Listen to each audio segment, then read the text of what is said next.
O cão de caça da família Baskerville. Vikir Van Baskerville, que é o nosso protagonista, ele obviamente, pelo nome que já indica isso, faz parte do clã Baskerville, que é um clã de espadachins muito poderosos e também muito cruéis. Ele, depois de dedicar toda a sua vida e todos os seus esforços em prol de sua família e de seu pai, que é também o patriarca dessa família, ele foi simplesmente acusado falsamente de conspirar com os demônios e o destino dele acabou sendo a morte. Eles executaram ele pela guilhotina e enquanto ele esperava pela morte, ele pensou o seguinte: se ele pudesse fazer tudo de novo, se ele pudesse viver novamente, ele não viveria como um cão raivoso caçando lebres. E é logo em sequência a essa introdução que a obra apresenta pra gente o futuro desse protagonista depois de ser morto. Ele simplesmente abre seus olhos e percebe que ele tá em outro lugar totalmente diferente de onde ele estava. Ele tá onde? Num berçário, dentro do berço. Ele percebe também que o corpo dele tá mais pesado e ele não consegue falar e tem muito barulho ao redor. O barulho, no caso, são outros bebês chorando. Ele percebe, no final das contas, que ele não foi nem pra um outro mundo. Ele tá exatamente no mundo em que ele vivia, só que ele tá no passado. Ele voltou pra quando ele era o quê? Um bebê, nem uma criança, ele era realmente um bebê. Ele acha isso tudo tão estranho que ele chega a perguntar pra si mesmo se ele não tá no inferno, tá ligado? E é logo depois a gente descobrir que o protagonista voltou no tempo, que é um baita de um padrãozão clichê, mas isso de forma nenhuma define se a obra é boa ou se a obra é ruim. De fato é um clichê, mas isso pode se seguir uma obra muito boa mesmo. Mas beleza, ele percebeu que ele era um bebê, que tinha voltado no tempo pra quando ele era ali um bebê, né? Mas a cognição dele tá totalmente intacta, ele sabe o que aconteceu, ele sabe o que vai acontecer e no final das contas tá tudo certo e começa o planejamento dele. Mas quando ele tava pensando ali sobre as coisas aleatórias, ele percebe que dentro da sala onde ele tá, com vários bebês chorando, ele percebe que tá lá o patriarca da família, o pai dele, Hugo Lee Baskerville. E esse local onde o protagonista está, aparentemente é um berçário só de bebês filhos do Hugo Lee Baskerville, ou seja, filhos do patriarca. Só que não são filhos comuns, são todos filhos ilegítimos, ou seja, que ele teve com pessoas que não são da nobreza e nem da família Baskerville. Tanto que ele tá ali com uma cara de mal do cacete, com olhos bem vibrantes assim em vermelho, realmente uma cara de vilão. E ele fala o seguinte: vermes insignificantes, e falam tanto de coisa desse tipo, fala, nenhum deles parece que será útil, coisas desse tipo, enfim, ele realmente não gosta dos filhos dele, não tem nenhum tipo de apreço por eles, e fala assim: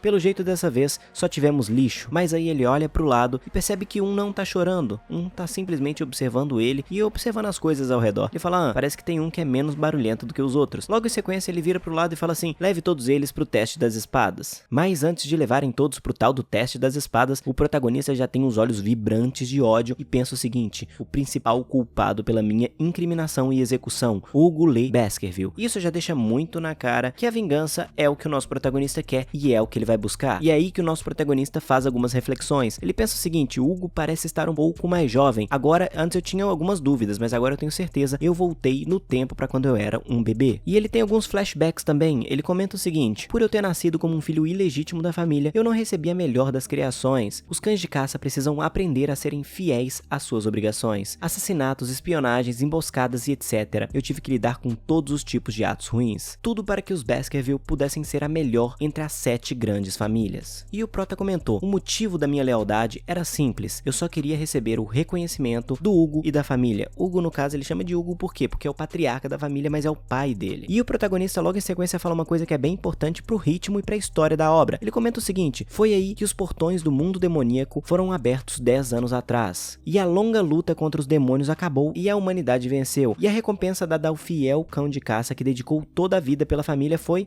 o abate, né? Foi o que aconteceu com o nosso protagonista, ele simplesmente foi executado. E é aí que o protagonista faz um recap do que aconteceu com ele e ele reafirma suas convicções de ter vingança contra o Hugo. E logo em sequência a obra já apresenta pra gente o que é o berço das espadas ou o teste das espadas. Eles simplesmente pegam um bebê, tipo um bebê do clã Baskerville, que tem o sangue dos Baskerville, e coloca num labirinto cheio de espadas, ou seja, se o bebê errar um pouquinho, ele vai sair dali sem braço, sem algo do tipo, e no final das contas, no final desse labirinto, ele vai parar onde? Se ele sobreviver? O lendário rio Stygia, ou seja, o bebê vai passar ali por todo o labirinto de espadas, se ele sobreviver, ele cai no rio Stygia, pra ficar o quê? Mais poderoso. Esse rio deixa o bebê com um corpo mais resistente do que aço, estrutura óssea muito mais desenvolvida, inclusive se o bebê cair inteiro, ele vai voltar até com dentes, tá ligado? Isso se ele for recém-nascido. No final das contas, esse rio Stygia é aquele mesmo das lendas que a gente conhece, das lendas gregas, e aparentemente nesse mundo ele é propriedade do clã Baskerville. E o nosso protagonista comenta que o número de crianças que consegue se beneficiar do rio Stygia, no caso, é muito limitado. São poucos que sobrevivem ali ao berço das espadas,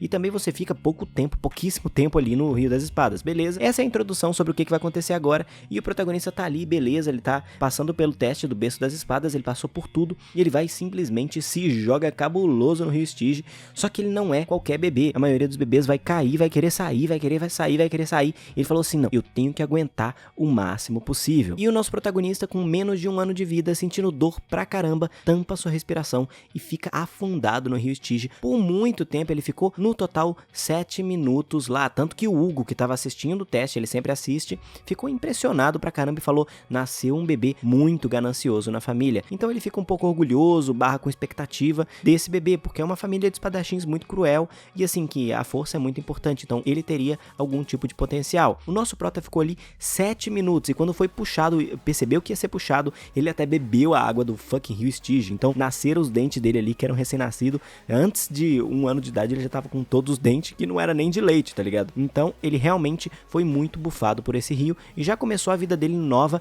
com muita vantagem, porque ele não tinha conseguido fazer isso na vida passada. E no final das contas, depois desse teste, o Hugo Le Baskerville, que é o pai dele e também o patriarca da família, ficou com muita expectativa e muito ansioso, enquanto ele, o protagonista, pensou o seguinte, eu vou crescer, vou afiar meus dentes para que eu possa, no final das contas, morder o seu pescoço. Então, no final das contas, cada um reforçou a sua própria convicção. Já no segundo capítulo, a gente tem mais um pouquinho de introdução, mais um pouquinho de resumão, o protagonista contando como que foi a vida dele no passado. Ele comenta o seguinte, o filho ilegítimo de Hugo Le Baskerville, Vikir Van Baskerville, aos 8 anos ele era um gênio para o mundo, mas apenas um membro medíocre para sua família. Aos 20 anos, ele era o principal em missões de assassinato, reconhecimento e subjugação. Aos 29, ele foi restringido pelos talentos da família direta e percebeu suas limitações na esgrima. Aos 30 anos, o portão ligado ao mundo demoníaco se abriu e os demônios começaram a invadir. Aos 35 anos, ele estava aguentando passar pela era da destruição e já havia matado muitos demônios. E aos 39 anos, a grande guerra entre o mundo dos humanos e os dos demônios acabou. E aos 40, ele foi recompensado por sua lealdade como um cão de caça. Ele foi assassinado. E depois desse grande resumão sobre a vida dele, a vida passada dele e tudo que ele passou de trágico, ele voltou ali pro berçário onde ele estava. E por incrível que pareça, simplesmente depois de fazer o teste, ser jogado no rio Stygia, a gente tem mais uma referência a outro tipo de mitologia também, que se não me engano era Hércules, que aconteceu isso com Hércules. E ele estava ali no berço e alguém, provavelmente do clã dele, obviamente alguém com autoridade, colocou no berço dele 2 cobras muito venenosas, tipo venenoso pra caramba, do tipo mais absurdo de veneno que tem nesse mundo. E aí o que ele fez com a experiência que ele já tinha e com a força que ele acabou de conseguir? Ele pegou as 2 e destroçou as 2 e acordou no outro dia, tipo, cheio de sangue de cobra ao redor dele e ele cochilando pra caralho e todo mundo ficou muito impressionado. Então vamos concordar que desde o começo ele já criou rumores absurdos sobre ele, que ele ficou 7 minutos inteiros mergulhado no rio Stygia e depois matou 2 cobras venenosas absurdas enquanto era um bebê no berçário. Em sequência, 8 anos se passaram e a gente tem esse time skip. Após esses 8 anos, o protagonista tá ali na academia em que ensina coisas sobre magia, aura, espada, esgrima, coisas do clã Baskerville. Mas muita coisa vai acontecer a partir de agora. Essa foi só uma introdução, espero que vocês tenham gostado desse vídeo, que essa obra tenha deixado você com um gostinho de quero mais. E eu queria deixar um recado pra vocês também. Eu vou fazer um grupo para me comunicar com vocês no Discord, a gente pode trocar ideias de manhwas, informações, opiniões e também a gente pode combinar de fazer uma call e jogar uns jogos que eu jogo, tipo League of Legends, Valorant, CS, uns jogos que eu curto. Enfim, entra lá, eu vou deixar no link do próximo vídeo, porque eu tô criando hoje, obviamente eu não vou deixar no vídeo de hoje, mas se você tiver afim, só pra eu saber, deixa aqui nos comentários, só pra ter uma noção de quantas pessoas mais ou menos vão entrar. Escreve aí nos comentários eu quero, ou eu vou entrar, ou eu topo, ou eu animo, algo desse tipo. É isso, se você curtiu, deixa o like aí embaixo também, se inscreve no canal e ativa o sininho de notificações. É isso, e até a próxima.